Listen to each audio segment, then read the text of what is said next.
Olá, seja muito bem-vindo ao PetCast História, o podcast oficial do Programa de Educação Tutorial do curso de História da Universidade Federal Fluminense. Eu sou Felipe Camargo, bolsista do PET. Olá, pessoal. Meu nome é Vitória Machado. Eu sou também bolsista do PET de História da Universidade Federal Fluminense.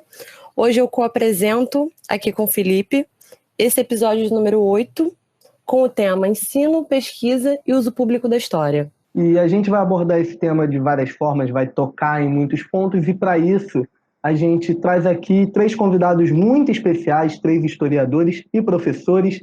A professora da Universidade Federal de Juiz de Fora, que também já foi professora da Universidade Federal Fluminense, Hebe Matos. Seja bem-vinda.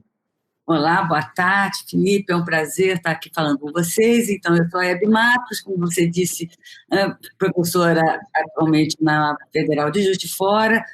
Durante 30 anos fui professora na Universidade Federal Fluminense. É um prazer estar falando com alunos da UF, onde eu atuei no Laboratório de História Oral e Imagem, sou afiliada ao Laboratório de História Oral e Imagem, é uma rede de pesquisa hoje, que eu levei para a UFJF, e onde a gente, nesse momento de pandemia, está fazendo um trabalho bacana sobre a história negra da cidade de Juiz de Fora, que eu queria aproveitar e convidar para vocês assistirem. Chama Juiz de Fora Cidade Negra, acontece uma vez por mês, o ciclo de debates. E eu também levo, desde 2013, comecei com a professora Marta Abreu, aí da UF, e mais 5 colegas historiadores da Universidade Pública, o blog Conversa de Historiadoras, que é um blog WordPress, Conversa de Historiadoras, que eu também queria aproveitar aqui e divulgar para vocês. É um prazer muito grande poder conversar com vocês todos. Um abraço. Muito obrigado, professora. A gente também está aqui hoje com o Rodrigo Teixeira, também historiador, professor do ensino básico, professor na pós-graduação da UFRJ e que tem o projeto do podcast História Liberta. Olá, Rodrigo, tudo bem? E aí, Felipe, e aí, pessoal do PET da História da UF. Estou muito feliz de estar aqui com vocês. Eu sou professor da educação básica, eu fiz graduação, mestrado e doutorado na UF, então eu brincava que eu morava na UF e dormia em casa, então a UF sempre foi aí a minha casa. Fiz pós também ensino na UFRJ, onde eu acabei dando aula como substituto, e depois agora lá na pós. Então minha área é ensino e o História Liberta foi meio que uma consequência dessa minha pesquisa, de ser professor, né? Então estou junto aí e parabéns pelo trabalho. Muito obrigado, Rodrigo. E a gente está aqui também hoje com a Keila Villaflor, que também é historiadora, professora do ensino básico e digital influencer, também articulando muito sobre história nas redes sociais com o grande público. Olá, Keila, tudo bem? Olá, Felipe. Bom dia, boa tarde, boa noite para quem me ouve. É um prazer estar aqui. Eu agradeço demais o convite. Eu sou professora do ensino básico já há 6 anos. Atuo com o ensino médio e fundamental e trabalho essa questão da vivência em sala de aula, das experiências de docência como professora de história nas redes sociais. Pessoal, para começar aqui a nossa conversa, né, é importante a gente abrir esse tema da história pública, tudo isso que vamos mencionar, com algumas questões aqui importantes, né? O historiador Robert Kelly, professor da Universidade de Santa Bárbara, na Califórnia, em meados de 1970, ele vai apresentar pela primeira vez uma definição de história pública, né? E assim ele a define como a atuação dos historiadores no emprego da história e do método histórico para além da academia. No governo, em corporações, nos meios de comunicação, em museus e também no âmbito privado. E nesse caminho, com todas essas possibilidades de se trabalhar a história publicamente, a gente pode considerar que as reflexões acerca disso tudo, elas potencializam, né, os debates a respeito de patrimônio histórico, formação da memória social de uma nação, além do próprio debate sobre educação, né? Recentemente, a gente tem o debate a respeito de patrimônio e memória muito presente no cenário público, principalmente impulsionado por movimentos recentes que a gente teve com essa situação do Black Lives Matter, com a questão do antirracismo e tudo mais, onde nós tivemos o crescimento de movimentos pela retirada de monumentos em homenagem a figuras controversas ao redor do mundo, E nesse caso específico mais recente, nós temos visto muito isso relacionado à memória em relação à escravidão e ao racismo ao redor do mundo inteiro, né? Dando continuidade ao que o Felipe menciona, algumas questões que se colocam como desafios para a história pública são muito importantes de serem mencionadas, né? Com o estabelecimento da internet, hoje, como a nossa principal maneira de se comunicar, novas maneiras de propagar informações vêm tomando um corpo. Nesse cenário, temos observado uma retração do protagonismo do profissional habilitado para a história, como o principal mediador dessa conversa, desse fazer da história pública, né? Enquanto isso, parece ter uma inversão do papel do grande público nesse processo. A sensação que temos hoje é que qualquer pessoa pode falar sobre história, qualquer pessoa é habilitada para incitar as reflexões históricas e narrar fatos, acontecimentos. Vale ressaltar aqui que o descompromisso com o rigor científico, ele não só precariza o trabalho do historiador, como ele também abre um espaço muito perigoso para a propagação de informações que não são verdadeiras ou que são muito mal fundamentadas. Com isso, a gente procura entender um pouco o que é a história pública para o cenário brasileiro, né? No decorrer desses anos, a história pública ela se torna mais atuante em diversos países. Tendo isso em mente, nós procuramos compreender um pouco o que é a história pública no Brasil. Como ela pode ser comparada com esses trabalhos que são feitos no exterior, né? E o que é a história pública, como ela se relaciona com o ensino e com a pesquisa aqui no Brasil? Eu acho que, em primeiro lugar, a gente não vai controlar nunca, né, quem fala de história, né? História é um tema central, é fundamental para qualquer sociedade e mais ainda hoje em dia. Então, realmente, todos falam de história, né? O importante é que nós, historiadores profissionais, possamos também falar, também ser ouvidos, né? E, nesse sentido,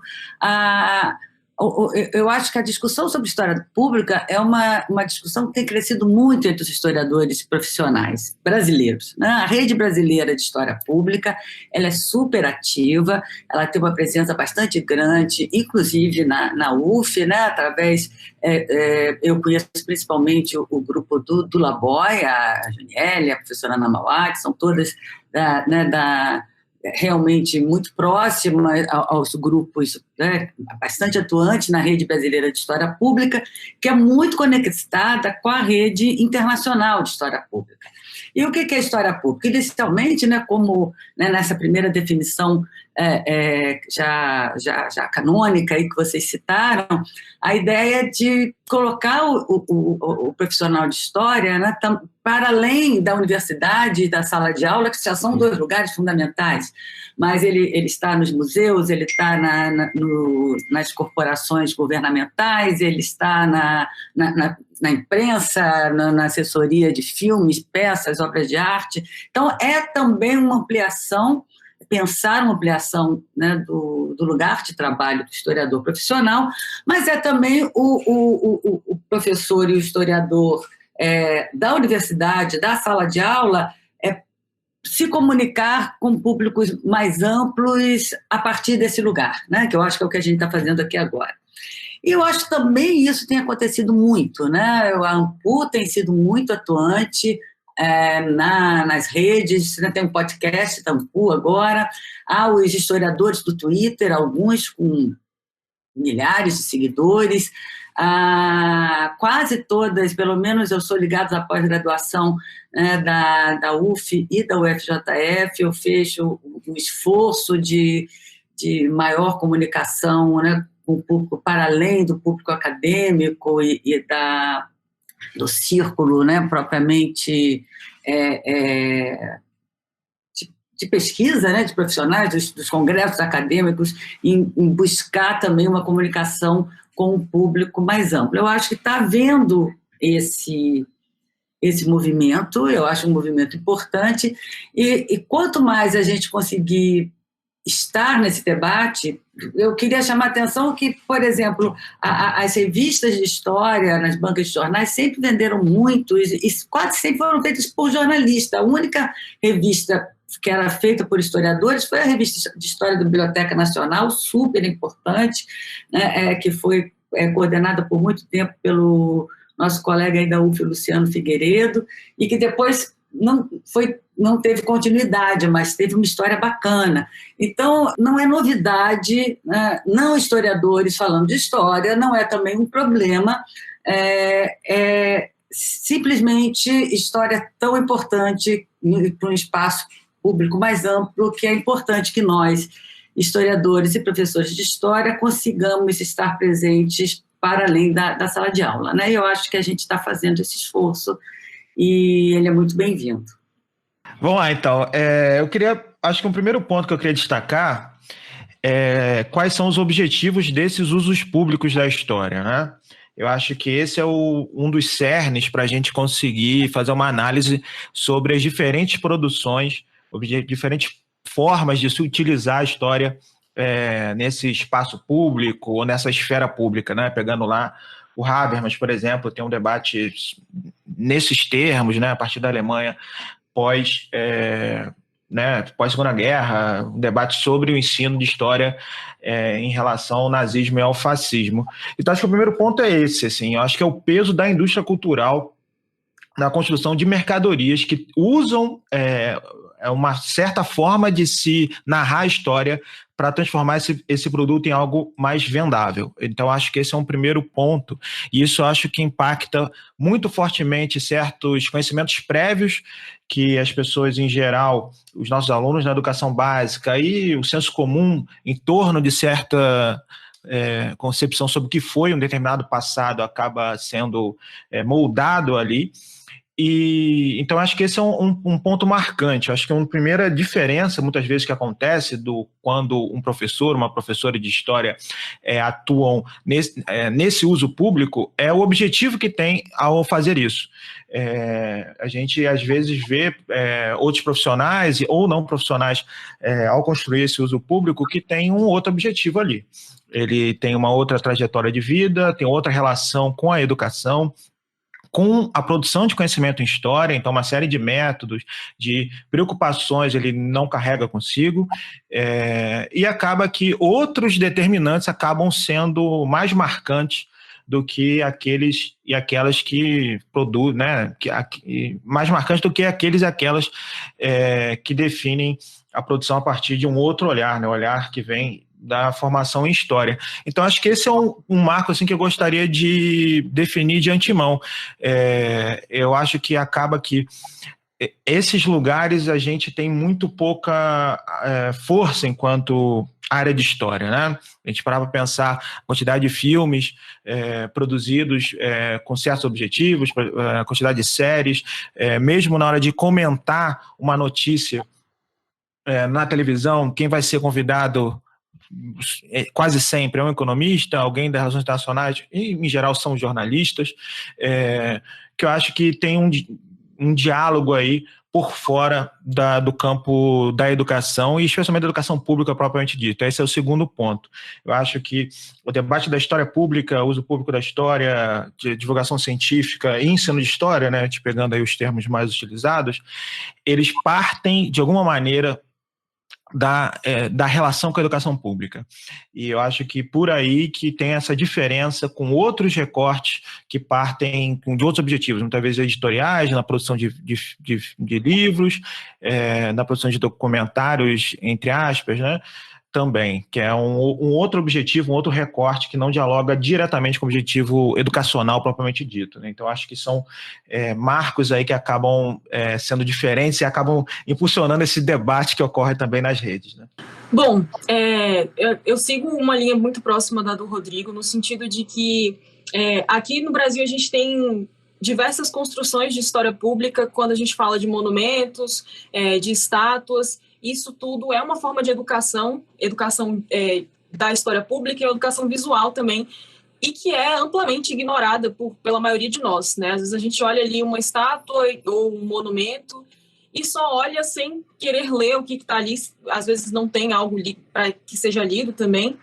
E quando a gente fala dessa história pública em um meio de internet, né, que é com o qual eu trabalho, tem uma questão de que aqui no Brasil, os moldes como são feitos no geral, né, pensando o público de uma maneira bem mercadológica, vem importado de um modelo de grandes canais internacionais que tratam a história como um grande espetáculo e criam, não necessariamente criam, mas acaba que cria assim, uma linha temporal paralela à realidade, se é que essa questão da realidade também ela existe, né? Mas essa espetacularização ela se torna tão grande para atrair um público que quando a gente fala aqui em grandes canais, esses grandes canais eles nem são apresentados ou a fonte da pesquisa nem sempre vem de historiadores, porque o público que se constituiu a respeito de história, o público formado para consumir essa história, não está preocupado com uma história que seja científica, mas com uma história que seja mais entretenimento. E aí a gente esvazia uma série de sentidos e a gente também tem problemas aí com questões de aprofundamento de pesquisas, de desconstrução de narrativas. Isso tudo é muito perigoso. Então, a questão dessa comparação da história pública brasileira com o exterior, eu acho que aqui a gente forma a nossa também, pautado em um público, e esse público ele já vem pré-estabelecido porque ele é o mesmo público que vai consumir o que vem de fora, desses grandes canais que monopolizam algumas narrativas. Bom, pessoal, eu queria agradecer as primeiras reflexões de vocês. Ao longo dessa conversa foram tocados pontos muito importantes, muito interessantes, e que a gente vai resgatá-los também nas próximas perguntas que serão feitas. Bom, e é isso. Seguindo esse caminho, pegando até do que vocês falaram, a nossa próxima pergunta vai direto de encontro a isso. A gente quer ouvir de vocês um pouco sobre o que vocês encaram como as dificuldades, as principais dificuldades encontradas entre uma ampla divulgação da história e a manutenção de uma fidelidade no método. Como nós conseguimos ensinar a história de forma cativante sem abrir mão do compromisso com a verdade. Pega muito nisso que vocês acabaram de comentar, que a Keila até mencionou da questão do entretenimento, né? A gente tem uma perspectiva muito voltada para a história para ser apresentada como entretenimento para o grande público, com essas todas as influências. Então, eu queria ouvir um pouco de vocês sobre como vocês entendem que são os caminhos para fazer uma história, para fazer um ensino de história mais acessível e mais cativante, e quais são os desafios, justamente enfrentando essa perspectiva do entretenimento acima do método. Então, Felipe, eu acho essa pergunta bem pertinente e nos abre uma série de discussões e que eu acredito que sejam interessantes. Eu acho que o primeiro ponto que ensinar, aí, né, todos nós que estamos aí em sala de aula, seja na função de professor, propriamente dito, professora, seja como aluno e aluna, a gente tem sempre a preocupação que o ensino seja prazeroso, né? Então, esse é o primeiro ponto. Um dos debates que é feito na internet é assim, a sala de aula é chata, os professores são chatos, tudo sem graça, decoreba horrível, e interessante são os vídeos do YouTube, a galera que faz programa, né, para grande público, sabe fazer uma didática que vocês não têm. Então, eu acho que primeiro é desfazer essa polarização, essa falsa polarização. Eu acho que é o contrário, inclusive, né? Eu acho que o grande desafio é conseguir fazer uma relação com a produção em história, dos seus diversos âmbitos, que seja ao mesmo tempo prazerosa, que seja mobilizadora, que trate os temas socialmente relevantes. Eu acho que eu quero marcar esses dois pontos como muito fundamentais e que consigam criar uma autonomia intelectual também do estudante, da estudante e aí do cidadão, cidadã de forma mais ampla. Esse é um outro aspecto que eu gostaria de levar em consideração. Eu acho que quando a gente vai aprendendo a ser professor e professora, a gente tem sempre esse desafio na hora de planejar uma aula. Porque planejar a aula você tem aquele tema, seja no ensino superior, seja na educação básica, e que você tem um objetivo ali de tratar aquele tema da maneira que você acha mais próxima da produção historiográfica mais recente. Então, a gente vai pesquisar, retomar pontos que a gente já sabe, digamos, já faz parte do nosso cotidiano, e também pensar metodologias, maneiras de chegar àquela produção de conhecimento. E o diálogo com um determinado conhecimento prévio do estudante, da estudante, e na internet daquele espectador, espectadora, né, se for vídeo, o nosso ouvinte, no caso de um podcast. Essas preocupações que eu levantei, elas determinam muito o que vai ser feito. Então, é muito mais fácil, um debate, por exemplo, que eu tive com o Iclis, né? O Iclis Rodrigues, ele faz um canal, agora é um podcast, né, do Leitura Obriga História, o podcast História FM, que ele falava o seguinte: se eu quisesse ficar fazendo 1 zilhão de vídeos sobre Hitler, saiba a verdade de Hitler, Hitler é ontem, hoje, Hitler é amanhã, ele fala, eu ganharia muito mais dinheiro, mas esse é o meu objetivo. É pegar esses temas que estão no senso comum por uma série de fatores, políticos inclusive, e a partir daí apenas gerar um mais do mesmo que vai gerar um determinado lucro para mim, sei lá, pessoal, ser mais famoso, não sei. Não. Então, eu acho que ter esse diálogo entre os temas socialmente relevantes, ou seja, dialogar com as questões da nossa época, com enfrentamento, inclusive político, né? Hoje em dia, então, é bem forte isso, que a gente tem peso, né? A gente se preocupa com isso, com ser prazeroso e, ao mesmo tempo, levar em consideração o nosso método da historiografia é algo extremamente difícil. Então, acho que esse é o segundo ponto que eu gostaria de levar em consideração, de que a gente, primeiro, é complexo essa produção, por um lado, e dois, é muito recente no tempo. Eu acho que o grande meio aí que a gente sempre teve, de alguma maneira, a gente, eu digo, profissionais de história, sempre teve no sentido de um tempo longo, são os livros didáticos, né? Os livros didáticos, eles impactam muito fortemente a população em geral. Então, eu trarei essa discussão sobre o livro didático como uma grande produção de uso público da história, de alguma forma, até com peso aí da história do Estado Nacional, né, do peso do Estado na produção de uma certa história oficial, em certo sentido, pelo menos aceita. O governo Bolsonaro, inclusive, tem todo um debate em torno disso, né? E, então, eu acho que, primeiro, é um desafio muito grande, e segundo, a gente está partindo de objetivos diferentes, né, com uma série de setores, e terceiro, o que a gente enfrenta nesse processo. O grande debate que teve aí em torno do Castanhari, por exemplo, teve quase uma rebelião dos profissionais da história na internet, falando assim, cara, eu não aguento mais a gente ser diminuído nessa discussão e se manipularem a história com objetivos que não são esses, né, de pensar uma questão, uma visão, né, de refletir sobre um pensamento crítico, sobre uma atuação no tempo. Então, eu acho que é um pouco por aí, né, de que a gente deve sempre refletir que a história é para o coletivo, né, e do ponto de vista marxista, por exemplo, é para a nossa classe, e por um lado, e por outro, ter o rigor desse método. Então, juntar o método enquanto historiadores e historiadoras. Então, juntar esses dois é algo complexo. Então, é muito importante a gente ter cada vez mais produção nas universidades, programas, por exemplo, o próprio PET, PIBID, a residência pedagógica, programas de pós-graduação em ensino de história pública, porque a gente vai ampliando os espaços nos quais a gente consiga refletir isso de forma sistemática e sistematizada também, né? Então, eu acho que é um desafio coletivo e de extrema relevância. Bom, eu tenho um bom relacionamento com os meus alunos, de manter essa ponte de diálogo com eles com relação a quase tudo, e principalmente sobre história e o que é a história, né? Eu sempre falo para eles, eu falo brincando, e eles sabem que eu trabalho com internet, eles me seguem, a gente interage. Eu falo para eles que se eu pegar algum deles falando besteira na internet, eu finjo que eu nem conheço, dou um follow na hora, porque a gente tem muitas conversas em sala a respeito do uso da história. E a minha primeira aula com todas as turmas é sempre dizer que todos nós somos sujeitos históricos, né? Todos nós produzimos história.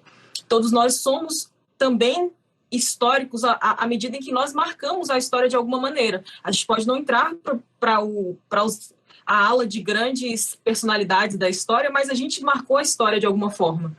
E eu pergunto para eles se eles acham prudente que alguém escrevesse sobre eles sem conhecer, de fato, quem eles foram, sem tentar compreender o que eles fizeram, por onde eles passaram, o que eles produziram, e simplesmente tivesse uma ideia superficial sobre aquilo, sobre quem eles são, e reproduzissem isso para milhares de pessoas, e aí você, o aluno, no caso, ficasse conhecido daquela maneira, de uma maneira pouco profunda. E aí eu falo sempre para eles que é assim que nós, historiadores, nos sentimos quando a gente vê algumas produções aí na internet a respeito de história. Porque a gente busca conhecer com profundidade o que a gente está falando para eles. Nem sempre o tempo em sala de aula, na verdade, na maioria das vezes, o tempo em sala de aula não permite que a gente trabalhe melhor alguns temas ou aprofunde mais alguns debates, mas ainda assim a gente tenta dentro do que é possível das diversas realidades em escolas do Brasil inteiro. Então é necessário manter esse rigor em sala de aula. E é necessário, sobretudo, ter em mente de que é curioso tudo aquilo que eu desconheço. Não precisa ser curioso o fantástico, eu não preciso criar algo fantástico a respeito do desconhecido. O desconhecido por si só pode me causar prazer ao conhecê-lo. Então eu não preciso tornar algo fantabuloso, mirabolante, para que ele seja interessante. O novo vai ser interessante para mim, vai ser interessante para qualquer pessoa. Óbvio que a minha didática, ao colocar este novo, a forma de entonação, tudo está relacionado a prender a atenção do aluno, né? A manter ele ali. Também está relacionado à vida, todo o universo que o aluno tem. O que o Rodrigo coloca, que é um debate muito constante no Twitter, um debate, inclusive, que eu participo, né?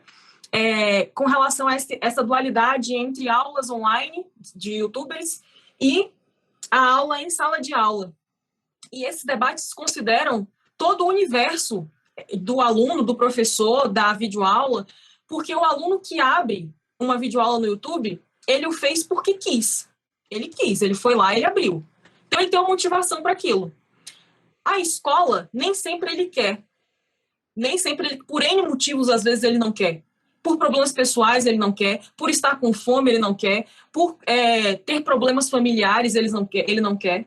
Por qualquer motivo, ele pode não querer, mas ele precisa estar lá, torna-se uma obrigação. Então, é preciso... o professor tem essa dificuldade de ressignificar aquele espaço a todo momento para que ele seja interessante, para que ele seja afetivo, para que ele seja efetivo também, e para que ele seja um local de acolhimento. Enquanto o youtuber, ele está ali falando com uma câmera, ele não está falando necessariamente contigo, ele está falando com uma câmera, mas você tem muito mais facilidade de criar afeição por ele, sem perceber essa relação impessoal que existe aí. Enquanto seu professor, ele sabe quem você é, te chama pelo nome e, em alguns momentos, dependendo do professor, da situação, ele sabe também dos seus problemas, né? Então, essa questão do ensino de história e sala de aula, ela tem várias questões, tem várias nuances aí a serem trabalhadas, mas sobretudo, que a gente precise conscientizar os nossos adolescentes, nossos pré-adolescentes, as nossas crianças, de que o que a gente faz em sala também é ciência, e o que a gente passa para eles em salas, os debates que nós construímos, os conhecimentos que nós construímos com eles em sala de aula, não são tirados do nada, não são tirados do que eu acho que é. Tudo aquilo ali tem método de análise, tudo aquilo ali é fruto de anos e mais anos de pesquisa, de gente que está trabalhando, provavelmente eles não conheçam, mas que é necessário que eles respeitem o trabalho dessas pessoas, para não sair por aí virando palpiteiros, historiadores palpiteiros, né? Palpiteiros narrativos, na verdade.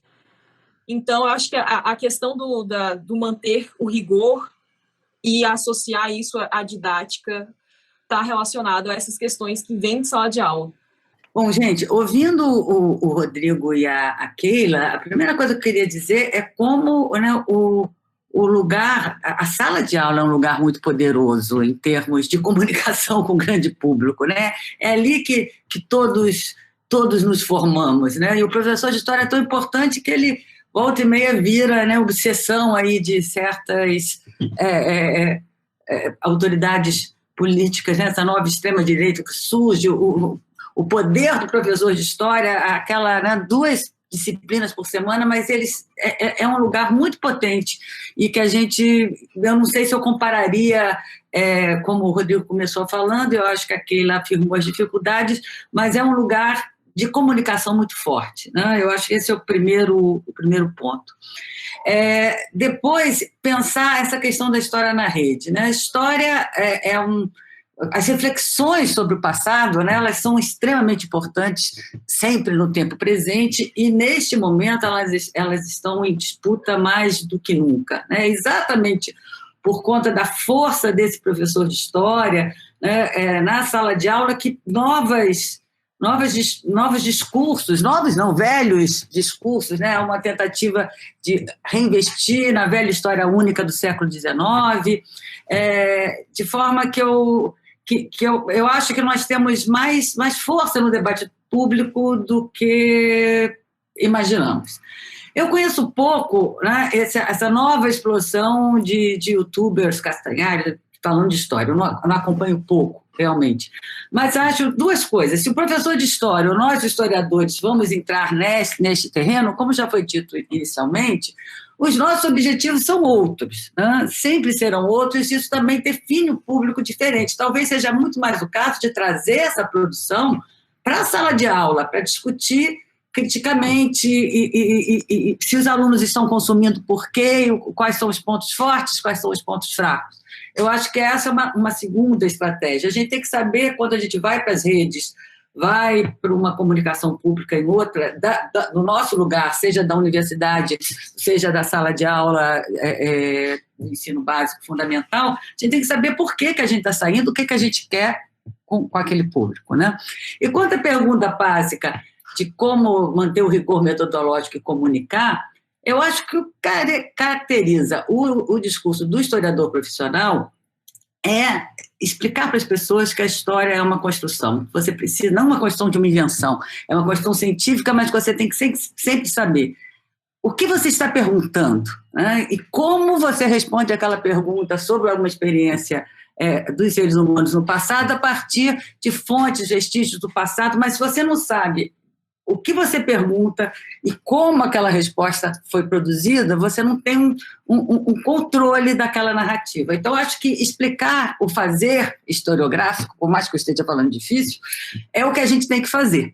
Como fazer isso? O professor em sala de aula, ele é craque em fazer isso.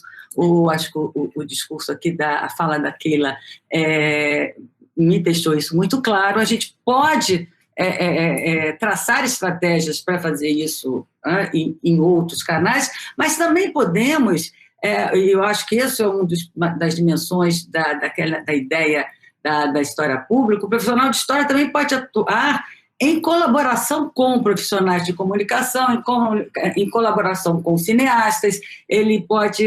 Você não precisa fazer tudo sozinho, não? O importante é você ter o olhar do historiador que vai exatamente, então, apontar aquilo que não pode faltar para a gente não entrar não vender a ilusão que é tudo uma guerra de versões, né? Que todas as narrativas se equivalem.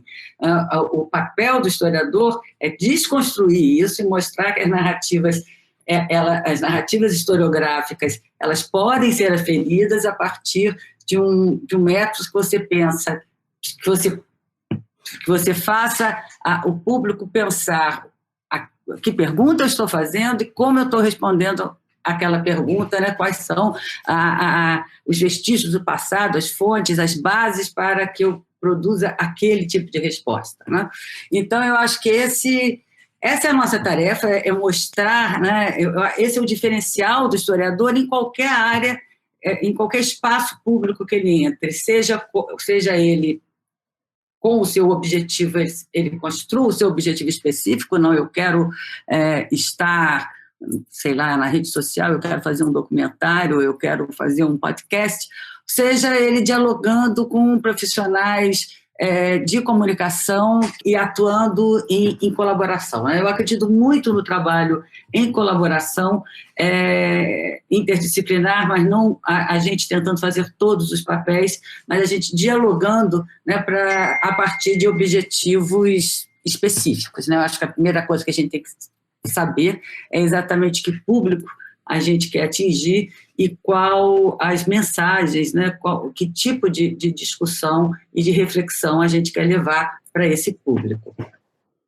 Bom, as falas de vocês foram todas muito interessantes, é muito legal a gente ver, de fato, como as coisas estão entrelaçadas entre pesquisa, ensino e a formação dessa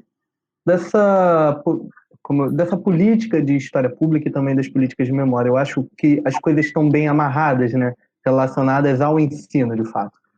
É bem interessante a última fala da Hebe, até mencionando o diálogo entre o historiador com outros campos, porque a gente vai entrar diretamente nesse assunto agora, não é, Vitória? Exatamente, Felipe. É muito bacana poder ver como a história pública ela toca em outros temas importantes, né? Aqui a gente falou de metodologia e didática. Sobre esse último, sobre a didática, eu queria trazer a problemática da linguagem, né? Muito se critica a linguagem acadêmica. A linguagem acadêmica, ela é considerada muito engessada, ela pode ser considerada muitas vezes excludente, em certo sentido.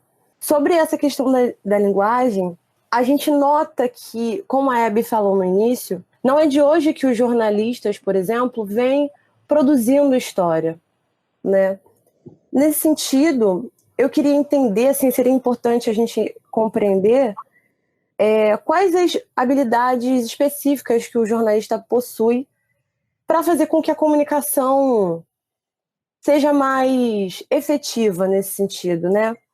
A gente pode pensar que também aonde o historiador fica para trás nesse ponto. Seria importante para a gente estabelecer uma interdisciplinaridade com a comunicação, né, com as habilidades da comunicação. E também me pergunto aqui, faço uma última pergunta. Seria viável para o historiador percorrer o campo da comunicação e, por exemplo, trabalhar no domínio das mídias sociais, que a gente discutiu aqui, que é uma ferramenta muito importante para a divulgação da história? Seria viável para o historiador dominar essas áreas? Queria saber um pouco de vocês, o que vocês pensam sobre isso. Essa questão da linguagem, do acessível, do não acessível, é uma coisa que eu penso bastante, que eu fico refletindo bastante sobre isso.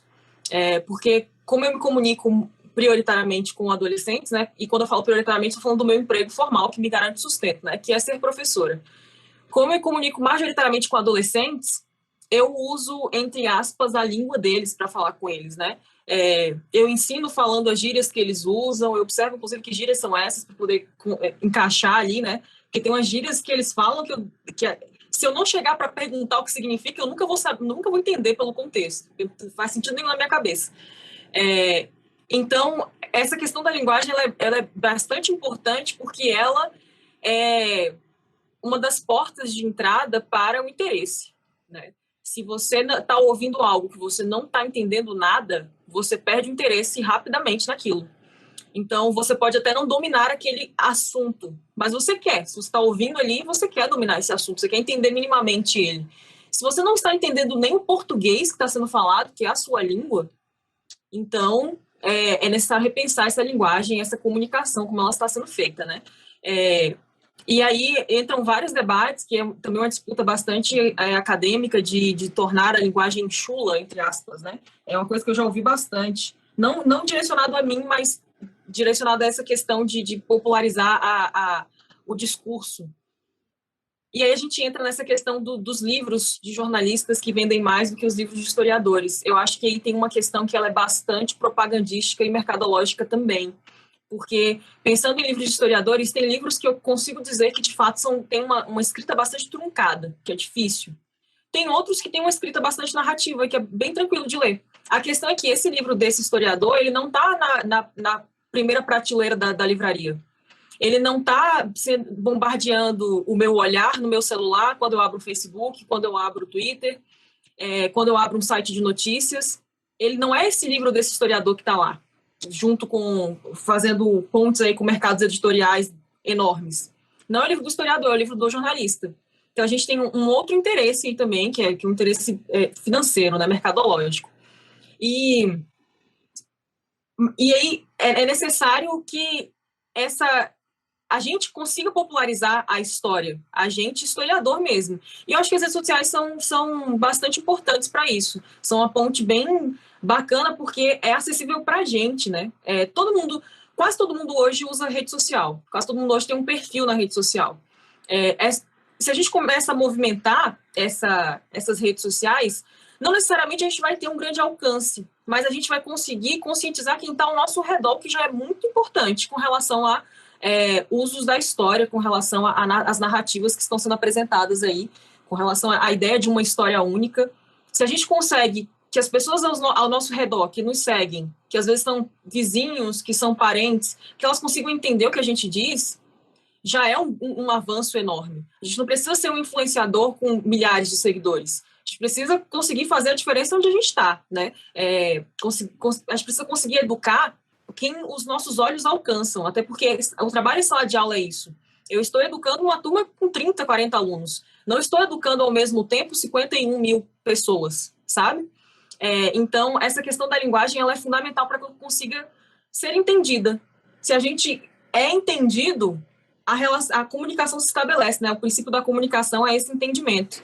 Então, mas essa comunicação ela também acontece com um plus aí, com um impulso econômico. Por isso que a gente vê muito mais livros de jornalistas do que de historiadores.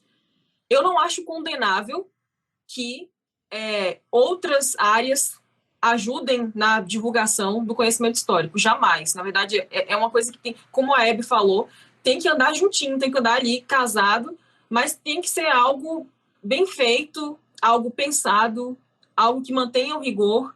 Isso dá muito trabalho. E esse trabalho tem que ser pensado também para que ele atraia o público, para que seja inteligível para o público, sabe? Então, o trabalho interdisciplinar, ele é fundamental. Fundamental. E ele precisa atender esse rigor metodológico e precisa também ser algo inteligível.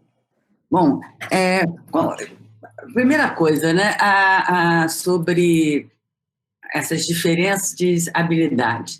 A comunicação, para você se comunicar, eu acho que a Keila aí foi bastante feliz, e eu acho que todo professor sabe disso, né, quando você está falando em sala de aula, você tem que falar a linguagem do seu público, né? Então, a primeira coisa que um profissional de comunicação tem é exatamente ele tá treinado, ele foi formado para pensar que públicos eu quero atingir, o que esse público quer ouvir. Então, para além dos mercados, né, de onde se coloca mais dinheiro em publicidade, etc., mas o público, todos os públicos, têm um viés conservador. As pessoas gostam de ouvir a linguagem que elas conhecem, elas gostam de ouvir o que elas já acham que sabem. Se ela escuta a base da fake news, é alguém de dizer alguma coisa que, no fundo, você já achava, e com alguma fonte de autoridade, um amigo, você diz que foi outra pessoa que falou, e você diz, é óbvio, porque eu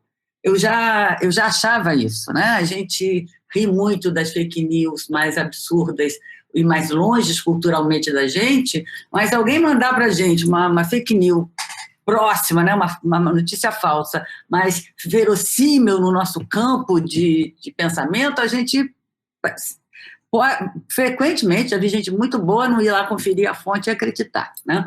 Então, o profissional de comunicação, ele sabe disso. É a primeira coisa que você tem, não que ele queira enganar as pessoas, mas a primeira coisa é você saber, se você vai montar qualquer programa voltado para o público, quem é esse público, quais são as expectativas desse público, qual é a linguagem que esse público entende, né? Qual é o nível de conforto. E aí, se o seu objetivo é fazer essa pessoa pensar, sair da sua zona de conforto, mas você tem que dialogar com ela para poder ir além, né?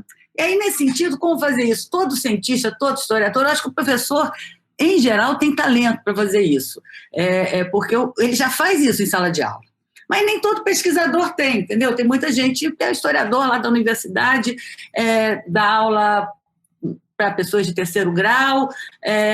O cientista, né, ele não precisa ser um comunicador, né? E pode haver uma boa comunicação científica. Então, o jornalista que leia os historiadores, que faça um livro voltado para o grande público sobre um tema mais em diálogo com a boa historiografia, ele está prestando um bom serviço.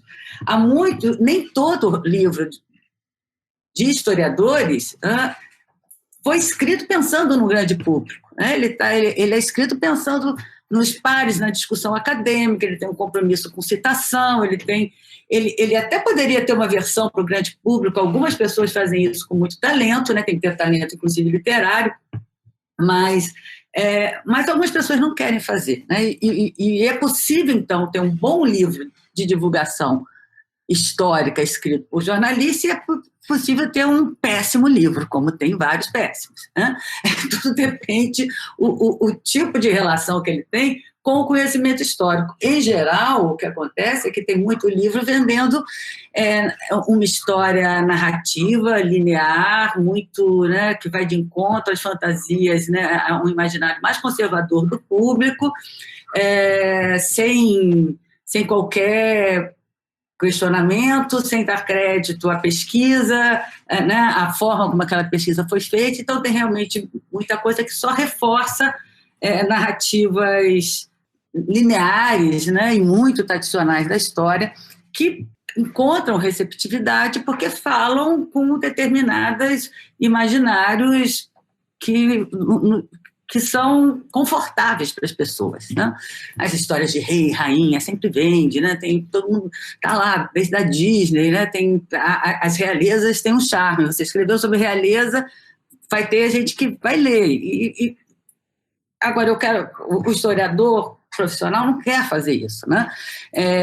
Eu acho que é importante que a gente até pegue essas coisas que circulam muito e traga. Isso seria um trabalho interessante de fazer nas redes, como a gente tem feito com monumentos públicos, e questionar e discutir esse trabalho que circula, e aí a gente traz para o nosso campo, né? Traz para o nosso campo, e se temos talento, a gente pega as ferramentas da comunicação. Se não temos, a gente conversa com o jornalista, porque o jornalista é o cara do meio, né, das mídias, né? Ele vai exatamente fazer o meio de campo. Mas o meio de campo, pelo meio de campo, em geral, fica extremamente pobre, né? O meio de campo só é bom quando ele tem um conteúdo legal, né? E aí o conteúdo é nosso, na área de história, né? Deveria ser. Né? Então, acho que a gente tem que saber que a gente tem esse conteúdo, a gente pode se apropriar desse conhecimento, né, de como pensar os públicos e as mídias, ou a gente pode dialogar com quem já tem esse conhecimento e que está interessado em veicular o nosso conteúdo, né, que é um conteúdo crítico, um conteúdo que quer dialogar com as pessoas, mas fazê-las ir além. Né? Eu acho que é a questão do objetivo que o Rodrigo falou lá no início. Né? A gente não quer simplesmente ter, sei lá, milhares de seguidores, não sei quantos mil likes, ou vender muito livro, né? Não é esse não é o objetivo. Isso é uma consequência que seria interessante se for com o conteúdo, né, que a gente gostaria de levar e fazer as pessoas pensarem sobre. Né? Então, eu acho que a gente, tendo essa clareza, a gente pode trabalhar com ou se apropriar de algumas ferramentas. Né? Eu acho que os professores, em geral, tem talento e treinamento na sala. A sala de aula é um lugar de comunicação, né? É mais fácil para o professor do que para o pesquisador de arquivo, né? ou pensando em outras divulgações científicas. Nem todo cientista precisa ser um comunicador. Aliás, nem todo professor precisa ir para além da sala de aula, porque a sala de aula tem o corpo a corpo, que faz muita diferença.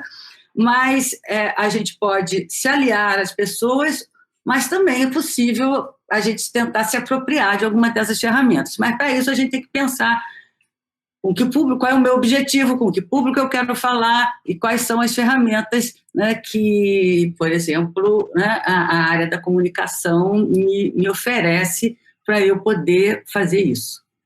Então, muitas questões, né? É um debate bem amplo, com muita coisa a se levantar, e eu vou bem na linha mesmo que a Hebe e a Keila colocaram. Mas eu queria definir só duas coisinhas. Eu acho que, primeiro, a diferença do ensino em sala com a pesquisa, e o segundo, tentando levantar essa discussão de por que será que esses jornalistas vendem mais que quando a gente da história vai escrever os livros de história, digamos assim, né? Algum debate nesse sentido. Acho que o primeiro é algo que acontece muito, é que na universidade, quando a gente faz pesquisas, a gente vai numa discussão sobre que a gente não pode... vamos lá, vou tentar pensar com a cabeça do estudante, né? Para o estudante, ele está sempre olhando o passado de uma maneira a partir do seu presente. Então, para o professor, ele vai precisar, muitas vezes, fazer uma comparação, usar um exemplo, uma metáfora, uma ilustração, que se a gente for olhar com determinado viés a partir de uma pesquisa em história, vai parecer anacronismo, vai parecer, né, que não está fazendo tanto sentido. Mas por quê? Porque o objetivo ali é diferente. O objetivo do ensino de história é construir uma fonte de interpretação da experiência, em diálogo com a vida daquele estudante, ou seja, a gente parte de uma vida, né, um conhecimento sobre o estudante, uma empatia sobre no cotidiano, e a partir dessa maneira de ele olhar o mundo, a gente busca construir um conhecimento novo que seja uma das bases da interpretação da experiência. O que é diferente da pesquisa em história, que a gente tem outro objetivo. O diálogo ali é com a pesquisa propriamente dita, com outros pares. O nosso objetivo tem a ver com uma pergunta da nossa pesquisa. Então, são objetivos diferentes. Então, muitas vezes, eu, como trabalho diretamente com formação de professores, né, com estudantes da licenciatura nas minhas aulas, eles às vezes pegam, assim, parece que ele está num seminário da universidade e começa a dar aula. Aí os termos são os mesmos termos que são utilizados nos debates historiográficos, a maneira da narrativa, não usa muita metáfora, ilustração, com a preocupação exatamente desse suposto anacronismo. Então, acho que essa é uma primeira preocupação. A forma de sala de aula tem uma sincronia, uma diacronia, ou uma acronia, lá, como... né, esse também debate que dialoga com os termos da ciência histórica propriamente dita, mas os objetivos são outros. Então, eu acho que esse é um primeiro ponto. O segundo ponto é sobre entender a sintaxe, as diferentes formas de expressão concreta da linguagem da população. Acho que o Paulo Freire tem toda uma discussão sobre isso, que nem vou avançar muito, só cito ele como referência para essa discussão. Então, acho que esse é a primeira questão. Acho que nós, avançando na formação de professores na universidade, a gente, em diálogo com a educação básica, com a escola pública, a gente consegue, com certeza, ir reconstruindo esse diálogo. O segundo ponto, eu acho que tem a ver com a própria maneira da sociedade burguesa, digamos assim, narrar a si mesma. Aí eu pego lá o Walter Benjamin, do narrador, que a nossa sociedade se narra como um romance. Então a ideia dos personagens, da trama, que tem um clímax, a ideia de construir um sentido da vida, um ápice, a ideia da solidão que encontra um amor, todos esses marcos do romance que acabam seguindo uma série de grandes filmes. Se a gente for pensar aí, tanto Star Wars, a gente vai pensar, mas tem inúmeros, né, que vão se guiar numa certa maneira de narrar a história, que vão ter os personagens que são os mais relevantes, que aí a gente vai ter as figuras que são, em geral, os dirigentes do Estado, né, reis, rainhas, e depois vão ser os presidentes, que vão ser esses personagens principais, o encontro familiar, do núcleo familiar, então traição e tal. Então, muitas vezes, esses escritores que têm essa referência no jornalismo, eles aprendem a escrever, o padrão jornalístico atualmente é esse, de narrar como um romance. Toda a notícia é uma espécie de romance, né? Então eles escolhem ali os personagens, então vai muito nesse sentido. Então a gente tem uma dificuldade, que é construir uma outra forma de narrar a nossa sociedade. E eu acho que essa forma de narrar, ela deve ser sempre coletiva. E aí eu vou para o debate da oralidade. Eu acho que muitas vezes a gente consegue reconstruir isso a partir da relação com com a oralidade, né? A história oral, por exemplo, tem muita contribuição nesse ponto, porque coloca um eu ali, ou seja, não é eu não estou contando uma história né, de heróis e tem alguém narrando essa história. Não, eu sou parte dessa história, eu sou um narrador ativo aqui e tenho uma visão que busca contribuir aqui, né? Então tem uma moral também, uma ideia de que tem um objetivo moral ali, que até é uma discussão do que pode ser do épico, alguma coisa nesse sentido.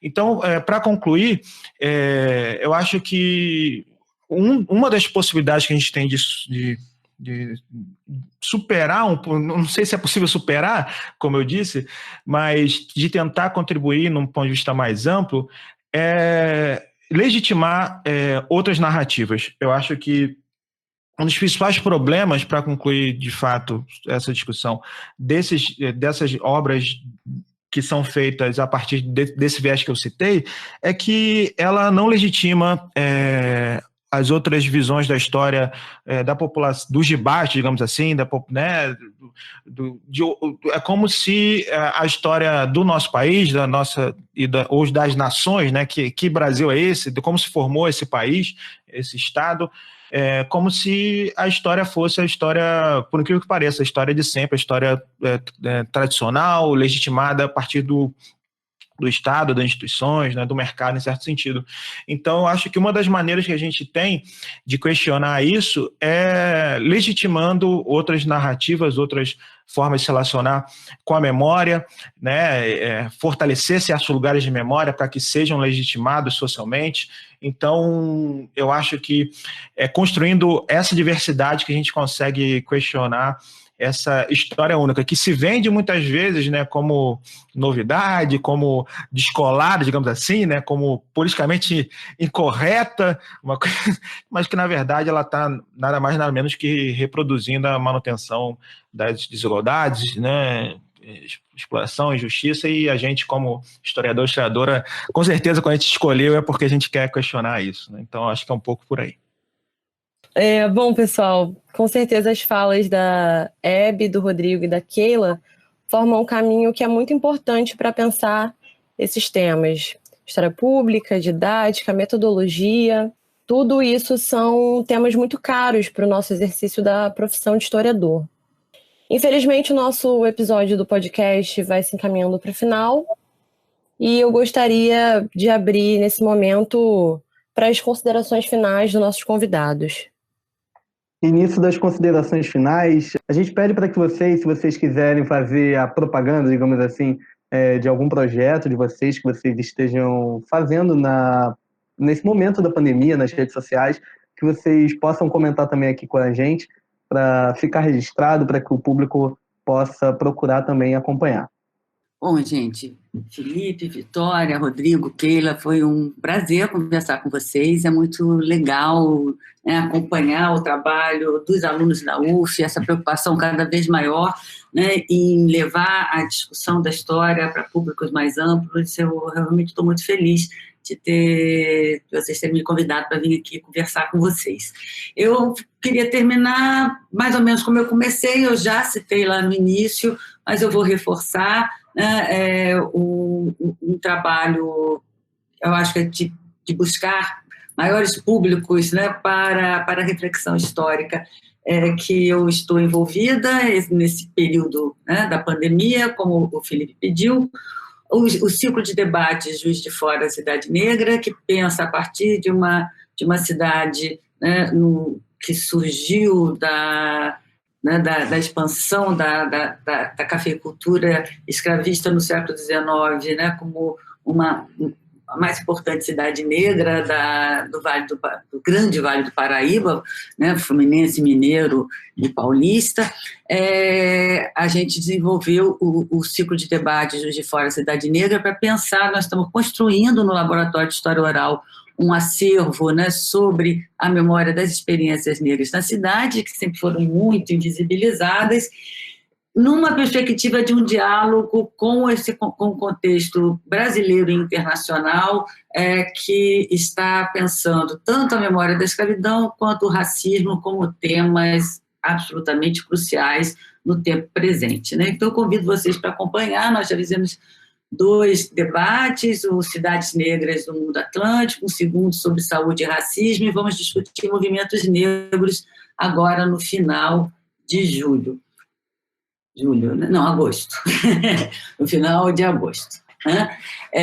E também, mais uma vez, sinalizar para vocês acompanharem o blog Conversa de Historiadora, onde o tema, né, dos usos públicos do passado está sempre ali, sobretudo relativos também à memória da escravidão e ao racismo. Nós fizemos um dossiê, né, sobre estátuas, né, que eu gostei muito, discutindo a questão dos monumentos públicos. Estamos agora com um curso de extensão online, né, com certificado pela Unirio, Emancipações e Pós-Abolição, por uma outra história do Brasil, que começou ontem. Né, eu fiz ontem a primeira aula, vão ser 8 aulas. Então, eu divulgo essas 2 iniciativas que eu acho que eu estou muito empenhada, né? Então, está me dando muita gratificação de estar participando, tá? Foi um prazer conversar com vocês. Então, primeiro, por fim, né? Agradecer de novo. Muito obrigado mesmo por estar aqui com vocês. Obrigado aí, Felipe, Vitória, está aí ao lado da Hebe, da Keila, referências para mim. Fico muito feliz, eu acho fundamental a gente estar conseguindo dialogar sobre esses temas e ter dentro do PET História UF também essa concepção, essa ideia a partir da construção de um podcast, a partir até dos temas mesmo, esse diálogo é bem legal. Primeiro, eu indicaria para o pessoal que estiver ouvindo aí, que tem interesse na área de ensino de história, debate sobre história pública, a procurar a ideia de pesquisar nessas áreas, né? Então, pesquisa história pública, faça sua monografia, mestrado, doutorado sobre esses temas. Tem um Prof. História, tem especialização em ensino de história, por exemplo, esse que eu estou lá na FRJ. Então, tem muita coisa interessante para a produção dentro da universidade, na academia, sobre esses temas. Então, é muito importante, você que tem esse interesse, estar junto com a gente nessa caminhada aí. Eu tenho, né, o Instagram do História Liberta, que foi meio que o início de tudo, que hoje em dia eu nem uso mais quase, você vê que é um desastre, o negócio tem quase, 300 mil seguidores e atualmente eu nem publico mais por causa da própria rede, que dificulta muito os debates. Então essa é uma outra questão aí que fica questões, né, debates futuros, que é o mecanismo da rede, como ela dificulta, às vezes, certos debates. Então, tem o podcast, atualmente também lá no Twitter, fazendo essas discussões, História Liberta também, e na escola, né, fazendo formação de professores. Eu acho que é tudo o mesmo caminho, em certo sentido, né? Eu me vejo uma coisa como expressão da outra. Acho que não é uma separação. Acho que em todos os lugares eu sou professor de história, então meu objetivo é esse, é usar a educação como um meio aí para me libertar em comunhão, como diria o Paulo Freire. Então acho que é por aí, e parabéns e muito obrigado. Eu queria agradecer também o convite, queria agradecer a oportunidade de estar fazendo parte de um podcast com o Rodrigo, que é um queridíssimo amigo meu, e com a Hebe, que é uma das rainhas das minhas citações em trabalhos. A Hebe foi o primeiro texto que o meu orientador do TCC passou para eu ler, para eu conseguir me orientar na vida, para eu decidir o que eu ia pesquisar direito ali no século XIX. E ter lido a Hebe Matos foi determinante para mim nesse sentido. Então, eu queria agradecer a oportunidade de estar fazendo parte desse podcast, desse episódio do podcast. E queria também pedir para as pessoas me acompanharem nas redes, @kelvila, no Instagram e no Twitter. Vou dar uma soletrada aqui, né, porque meu nome ninguém acerta e eu já estou acostumada com isso. É KELLVILA. E nas redes, no Twitter eu trabalho bastante a questão da sala de aula, do ser professora de história, né? Nessa tentativa de conectar mesmo professores, agora já pensando a respeito do que eu faço, né? Porque eu comecei compartilhando as minhas experiências e eu não imaginava que as pessoas fossem me seguir por causa disso. E agora eu percebo que esse compartilhar de experiências conecta as pessoas, né? As pessoas se põem ali também para para pôr as suas experiências, para dizer o que dá certo, o que dá errado, para, inclusive, me dar alguns toques do que poderia mudar, do que poderia melhorar. Então, me sigam lá, interajam, compartilhem, esse tipo de coisa que a gente faz na internet. E acompanhem os meus colegas convidados aqui, que eles produzem trabalhos excelentes também, eu acompanho os dois na internet, e são trabalhos excelentes que eles fazem, acho que vale a pena acompanhá-los também. E muito obrigada mais uma vez. Eu queria agradecer a vocês, em nome do PET História da UF, Hebe Matos, Rodrigo Teixeira, Keila Villaflor, muito obrigada pela presença de vocês, pelas reflexões. E queria agradecer a sua presença, ouvinte, pela companhia. É isso, ouvinte. Muito obrigado pela paciência, muito obrigado pela audiência. Caso você esteja aqui pela primeira vez acompanhando o PetCast, a gente pode lembrar aqui alguns temas que a gente já abordou. A gente já falou no PetCast História de memória e negacionismo sobre a ditadura militar. A gente já também tratou sobre disputas de narrativas em relação à abolição da escravidão no Carnaval. Tivemos 2 episódios especiais abordando fascismo, neofascismo e antifascismo, que foram bem interessantes, a gente destrinchando um pouco isso. Também falamos sobre a classe trabalhadora no contexto da crise econômica e, mais recentemente, nós abordamos a relação entre futebol e política. E agora, esse podcast falando mais especificamente sobre história. É isso. Muito obrigado. Siga o PET nas redes sociais. No Instagram, PET História UF. No Twitter, PET História. A gente sempre brinca que é porque a gente chegou primeiro, né? A gente pegou o PET História sem o UF antes. E no Facebook, a gente também é PET História UF. Muito obrigado e até a próxima.